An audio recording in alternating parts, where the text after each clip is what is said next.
Do you want Robby to read that quote, Cole? Mm. Or do you want to say it? Or are you okay with me saying it? Hottie. Oh, I want Cole to say it. So we're really going with, we're certain it's hottie patati time. You have no idea.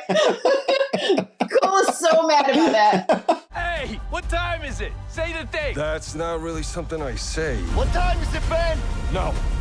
What time is it, Ben? No, Johnny.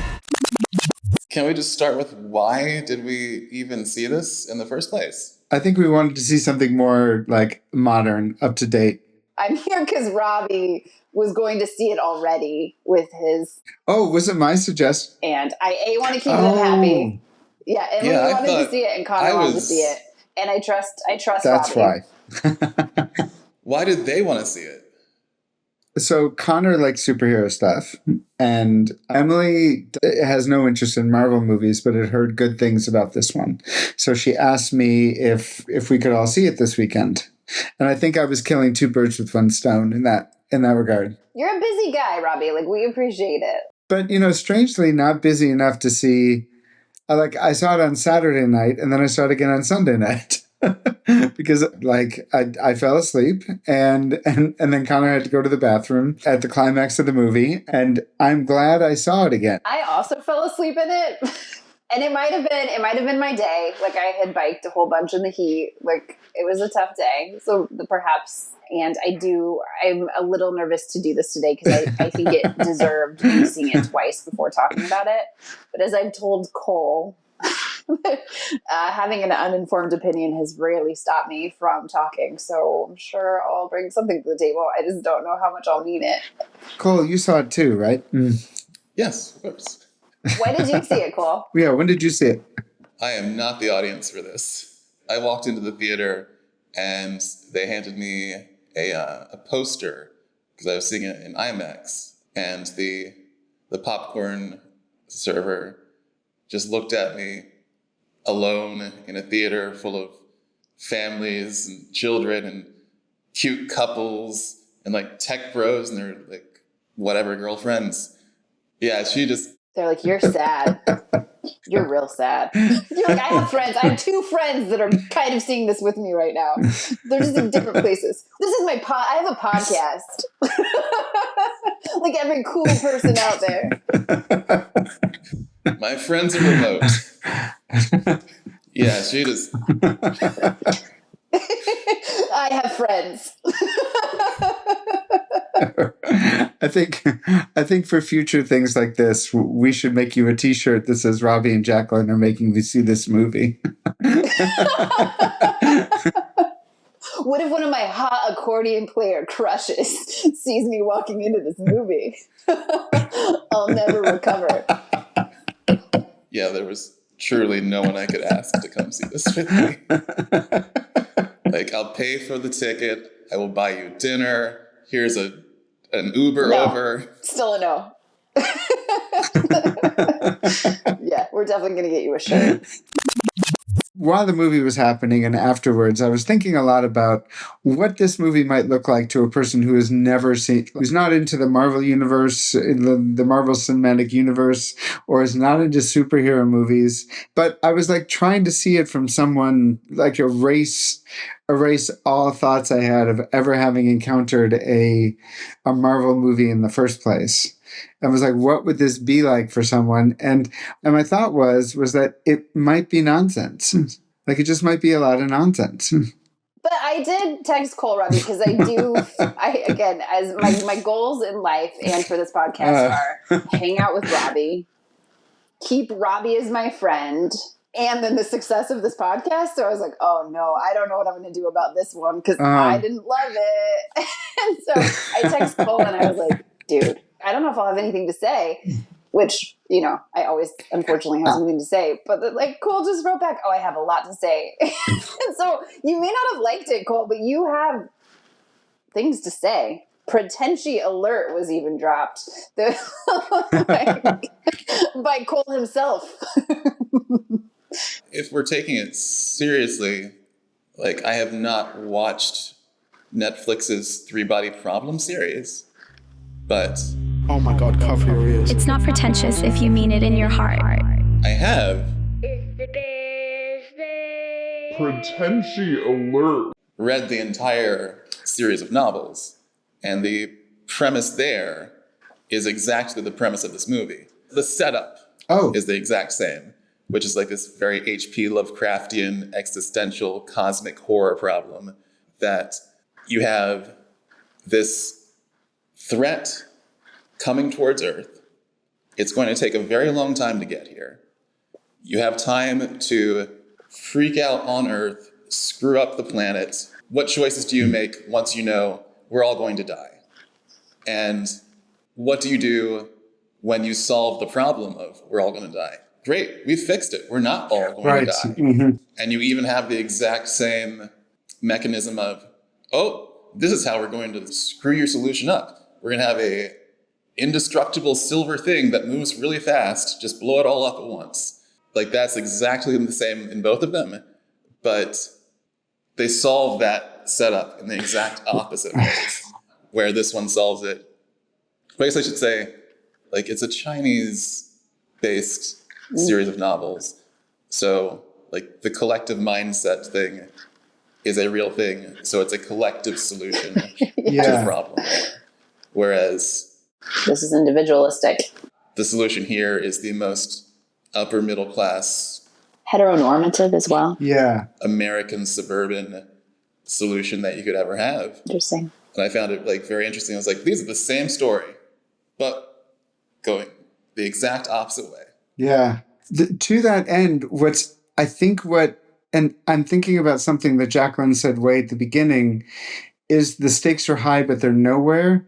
I think in like a more layered or complicated movie, the cost of solving that problem would have consequences. And in this case, what you said, Cole, is exactly right. Like it's very middle class. It's very suburban. There's not a lot of, the stakes are not high at all. And the consequences of solving the problem, we're in the same place as we were emotionally and philosophically as we were. The only thing that changed is the introduction of the baby and the societal decision not to kill it, but to work to save it. I think one reason I don't want to talk about it is because it's not for me. Like, and I don't know what the goals are, right? Like, is it like to totally follow the comic book, and is it for comic book people who are like, who cares what you like? You don't like it, like it matches the comic book, or is it people who are super into Marvel movies and they have and like it's doing all these things like I don't know or I don't understand. I'm sure I'm probably missing stuff, but my actual thing was it was so. Nothing happened. Like, I was like, this is just like Mission Impossible. You know, like it's sort of like we're chasing a box. Like it just was like it didn't feel like nonsense. It just felt so flat. And then the next layer, it also felt extremely predictable because I knew what was going to happen from the jump. So it's like, oh no, we're going to worry mom's going to die or mom will die. Like perhaps they will take out mom. Perhaps we've got a lot of foreshadowing that like moms die and mom, Mother Earth, right? There's like this very weak metaphor of Mother Earth. And then like, you're not going to kill off Vanessa Kirby. You're just not. Like the baby is not going to die. The baby's not going to even be in danger. Is it fair to say, Jaclynn, that what you're really saying is that it's just not a movie made for anyone who's not into Marvel movies already? Believe it or not, I would hate to speak for all non-Marvel watching humans, but I can accept that perhaps that's why I didn't like it. Like perhaps it was doing a lot of things great that I did not understand. I don't disagree with anything you're saying. In fact, I find it. I want to hear what Cole has to say as well. I have lots of thoughts about this movie in comparison to the other ones. And I think you can't really separate this one from the other ones because it's such a large body of work. And because like as a watcher, I'm like, oh, this is sort of an origin story, but what's the origin story being told? It's not the origin story of them turning into who they are.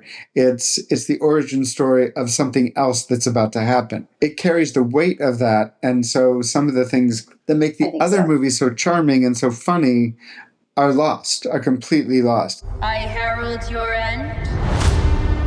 I herald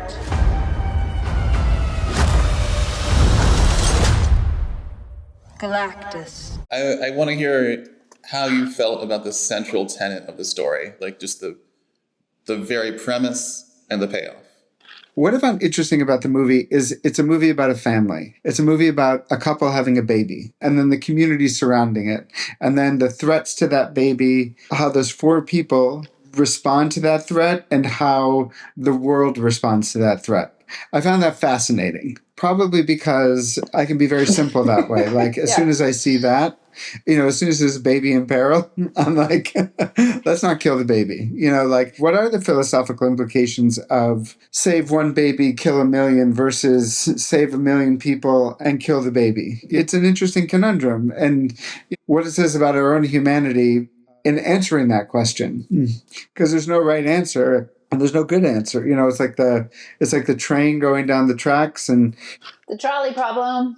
You can save one person or you can save 5 people. There's no good answer to that. It's death, death, death. And I've got to ask you, what would you do with your child? In Cole Chilton.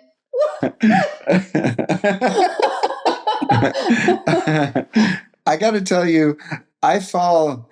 So what I liked about don't answer that, how Robby. the that was great. You know what I did? How the movie. That was a great not answering. Yes. No. What I liked, I fall into the Sue Storm category, or into the Fantastic Four category, which is you do not sacrifice a child. You just don't do it. I liked the fact that she wasn't just set up as a superhero. She was also set up as like a humanitarian. And they were set up as superheroes who communicated with people rather than scheming. And I really appreciated that. And I really appreciated the fact that, like, when people were calling for them to kill her child, she brought the child out and introduced them, because often questions like that are abstractions. And we're not dealing with abstractions when it comes to that. We're dealing with flesh and blood human beings. And people need to understand the ramifications of those decisions in the midst of their panic and in the midst of their fear. It may not be deep. I can never tell. I'm a bit insecure when it comes to my own intelligence. But just the fact that they dealt with that was really impressive to me. I did like the way that Mr. Fantastic, too, as like the problem solver and the like logic of it all. That he like I like the way that they, like, Sue would call him out for being like, you did think about what happens if we just like kill the baby. Like, you did run that equation. You did think about it. Like, I thought that needed to happen too, because that is true to his character and like at odds in their relationship. And I also don't have children, and this is in part why, because I definitely would have to run that equation through. The other thing about it is, like, Marvel is sort of setting something up, not knowing what it is. Like, if you're really familiar with the comic books, there might be Easter eggs, and you might get like things that you understand that nobody else does. And it's one of the things that the original Marvel movies did really well, was they started focusing on the individual characters, and you really got to know them.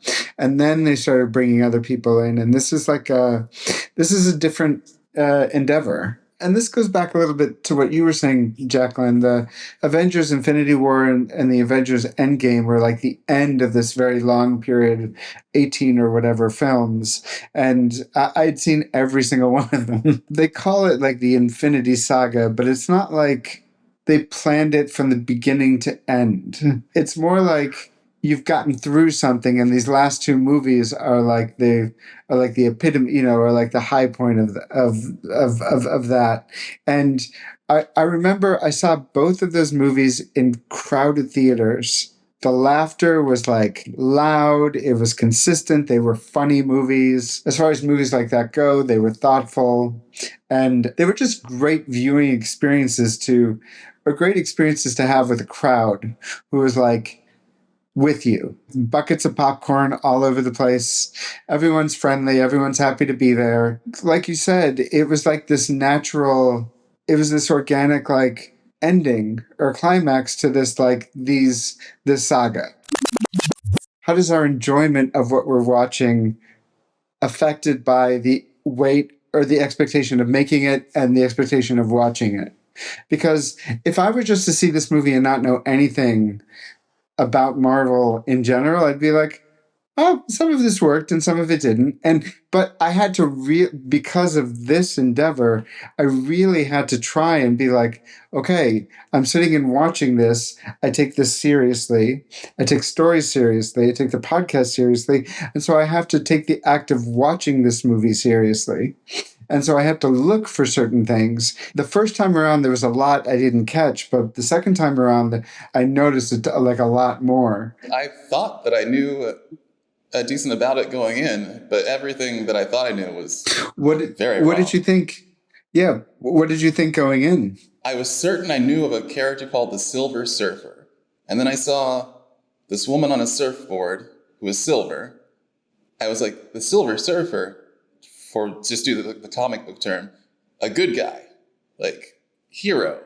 But this was a bad person, villain.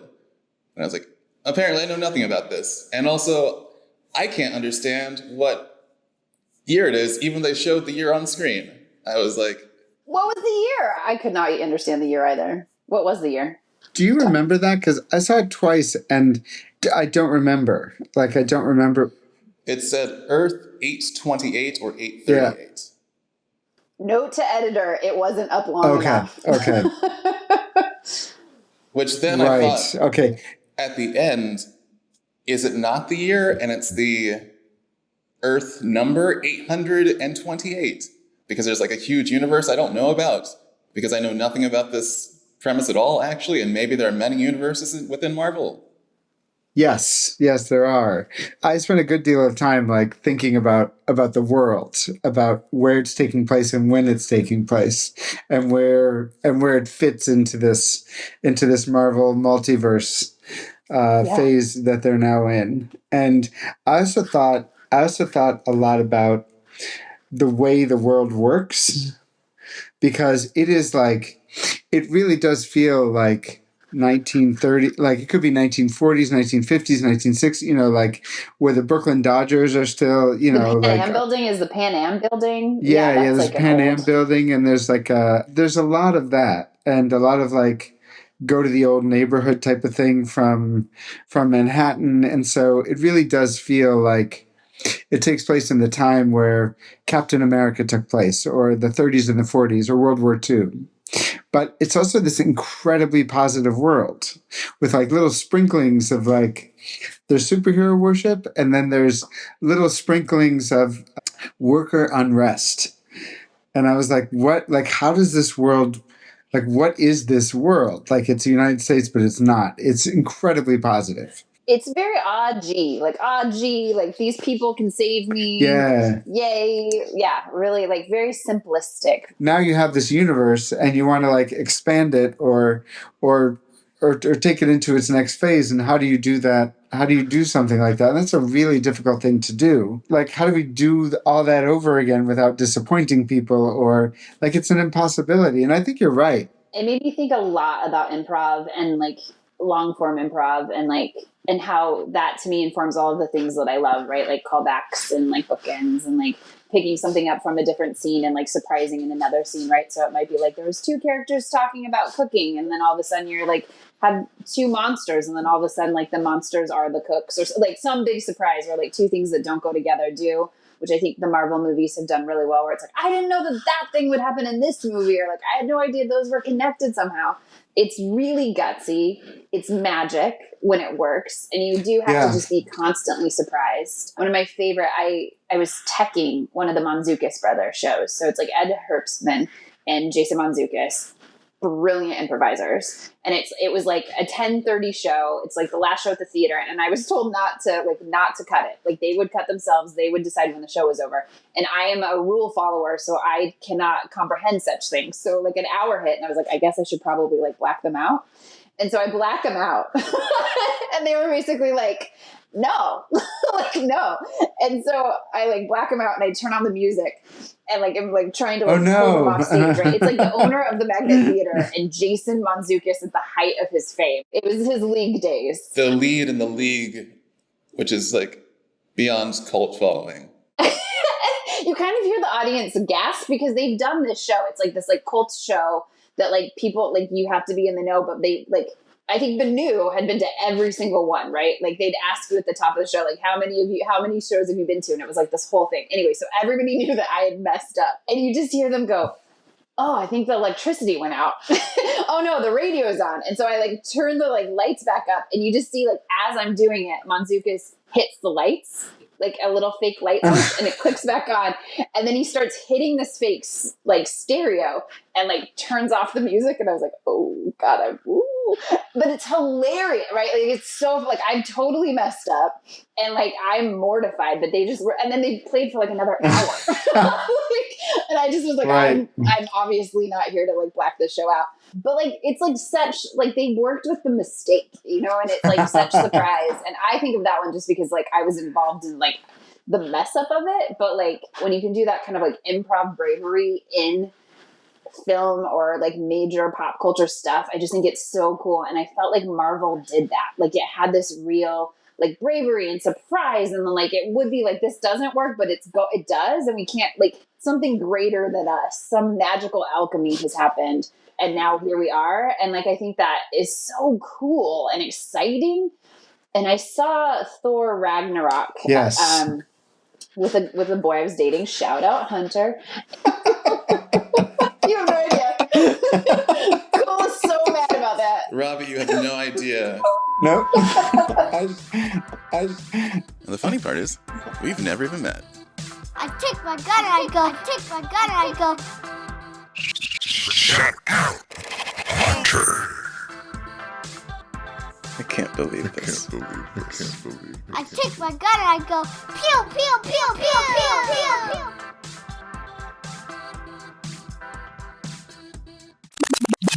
I was just going to say that's why I didn't like it, is because nobody grew. Like that's exactly, there's like nothing changed and nobody grew. And like you could argue that like the uncle Human Torch, like he grew a little. Like I'm not impervious to pathos, right? So like the end did get me. I might have cried a little at the end because you can't have a baby and I'm not going to have tears. Like I fell to the monster that is pathos at the end. And I did like it when Human Torch like went to go save the bait, you know, and he was like, tell Franklin that Uncle Human Torch loves him, whatever the name was. The Uncle Johnny loves him. Like that got me. It did. Even though I knew what was going to happen, it got me.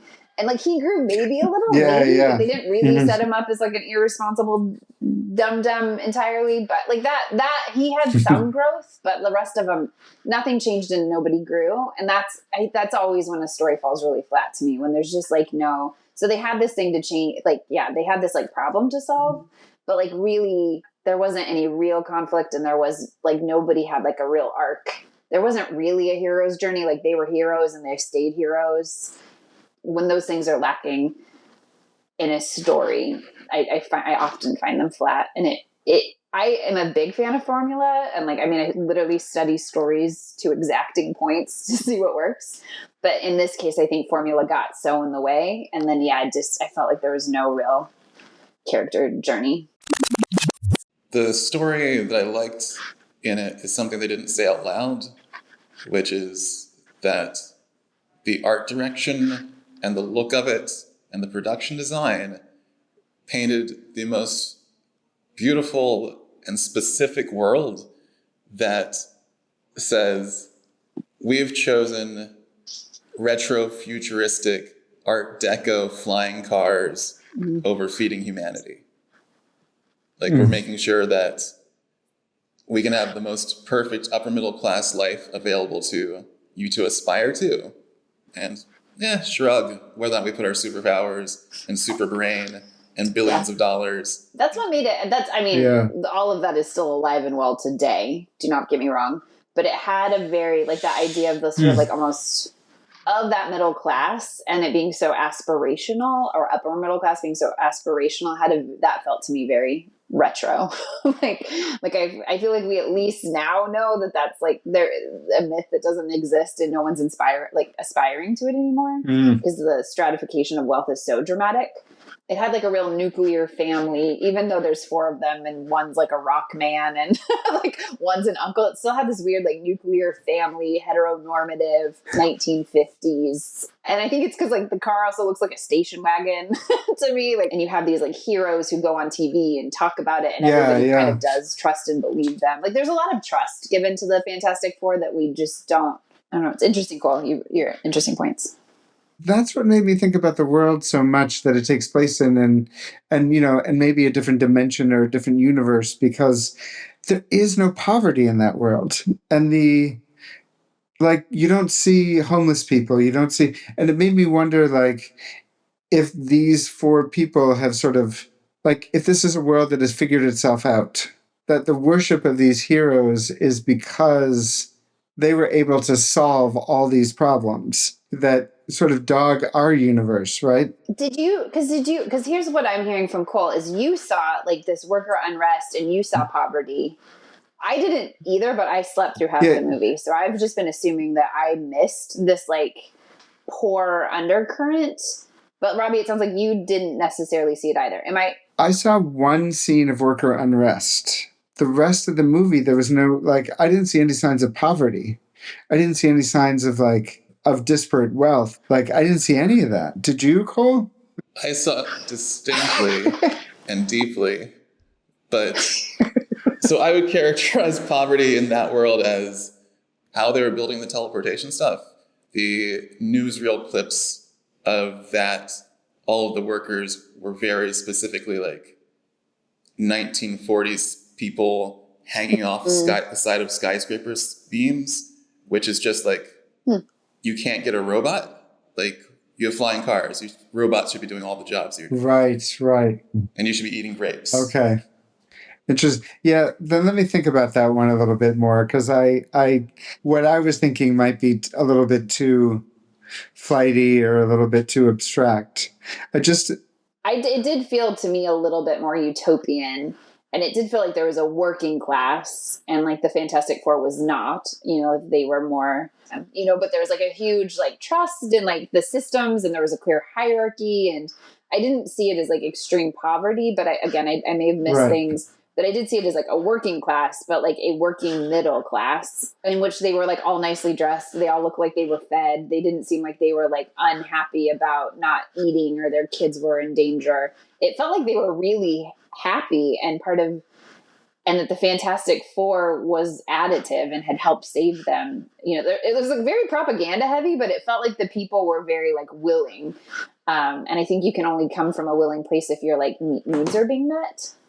Like, I was in Russia for like 3 weeks a few years ago, and I was surprised by talking to so many people who were like, I know everybody thinks we want democracy, but we actually liked socialism. Right. Because at least I knew my basic needs would be met. Like, maybe it wasn't great. Like maybe these like darker years that were dark weren't ideal and aren't what we would want, but like democracy has been worse for us.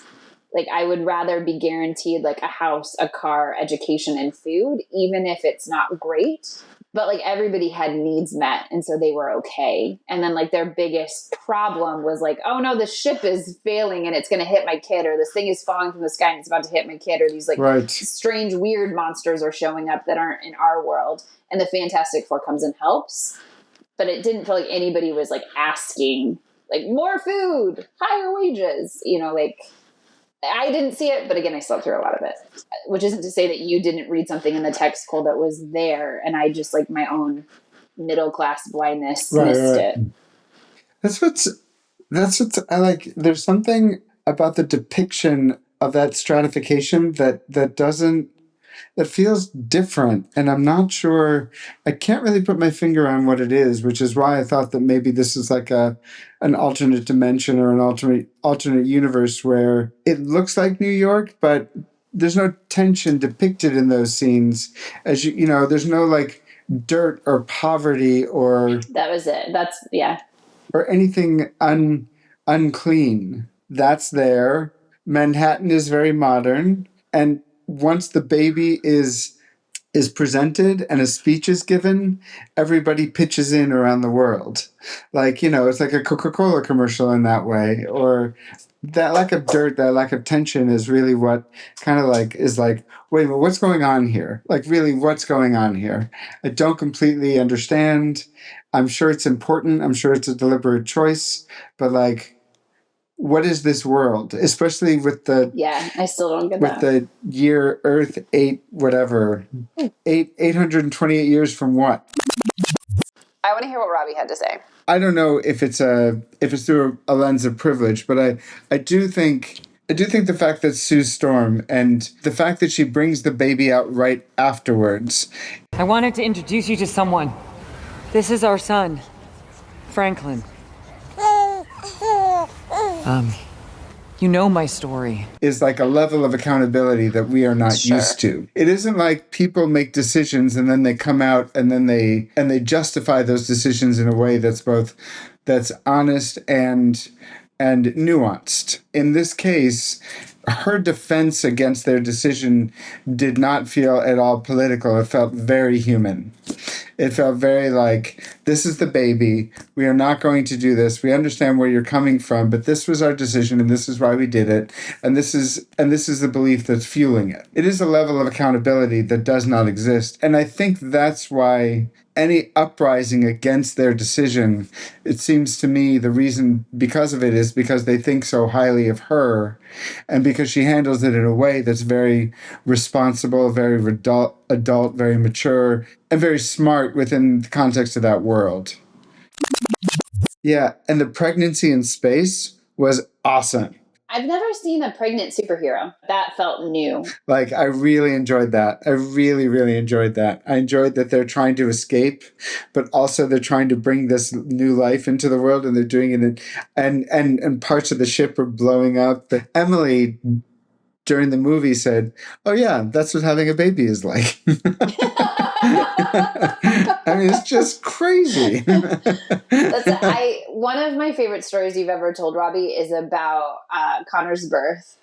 And so I loved that like that Emily would see that like sort of like rocket ship falling apart, intense insanity. And she's like, yes, that's what it's like.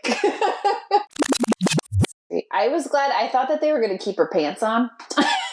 And I really thought like Disney was just going to be like, well, we're just going to keep, and so I don't know why, but I really appreciated it when you see her little pants float off. So you're like, okay, good. That was really bothering me, guys. I was also kind of disturbed by it because I was like, I also didn't. You just yes, that's right. Did. Yeah. So our little pants go floating away.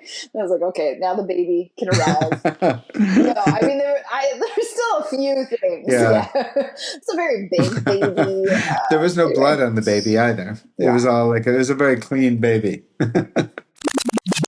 When you talk about Vanessa Kirby, what is your favorite movie? I have that in my notes to say.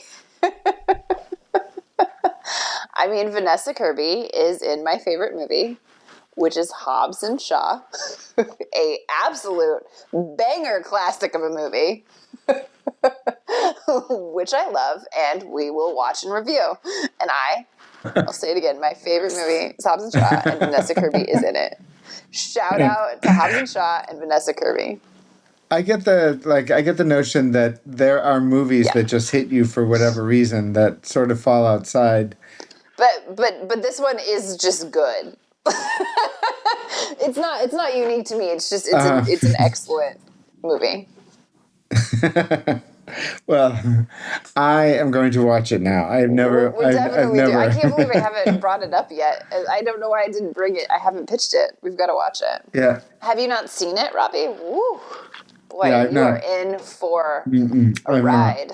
I've seen the first 3 Fast and Furious movies, but I've not seen the standalone classic Hobbs and Shaw. I've not. Ready yourself. I shot a bunch of interviews with lifeguards at the big YMCA in Manhattan, and in each one of their break rooms, conference rooms, personal offices, there was on the wall an unironic family poster. Vin Diesel, etc. Perfect. Yeah. It's a great movie. To like really answer your question, Robby, I was very hopeful for the first third of it that I might be really into this. Because the look of it, as far as a Marvel movie goes, this is the most interesting looking one I've seen. The look of it tells a deep backstory, and the people that they've chosen to play these characters, because as much as I like a hottie patati, work way better for me. No, it's a what? It's a what? Cole, It's a come on. It's a hottie patati. Then are we good to get into favorite lines? I did like when she said, I don't think talking is the most important part. I thought that's what you were going to say. Reed Richards is saying, I invite the worst possible thing into my head to figure out how to hurt them before they hurt anybody else. And Sue Storm says, and you know what? Sometimes you being you hurts me. It was a very marriage conversation. It was a very, like, a conversation happens at, like, difficult points in relationships. I really liked it because it wasn't, like, something... It was like two people being very honest with one another. It wasn't said to hurt someone. It was like, you're doing this and this is hurting me, and sometimes you just hurt me. I liked that a lot. You're never late for Sunday dinner. Sundays at 7 on the dot, no matter what. And that's how they knew they were preggers, right? When they're talking about sacrificing the child or using the child as a pawn, someone says something to the effect of, if he was older, he would do it himself. So the fact that he's like a baby, the parents make choices on his behalf, but, you know, if the child were like a teenager or, you know, a young adult. Uncle Johnny says that. Uncle Johnny, Silver Surfer and Yes, Uncle that's Johnny. right. So, yeah, Silver Surfer's like, because Silver Surfer says it because she did that for her village, and that's why she's still alive, but now she's like going around murdering. Yeah, the Sue Storm quote. That's kind of the thesis of the movie. I'm not sacrificing my son for this planet, but I won't sacrifice this planet for my son.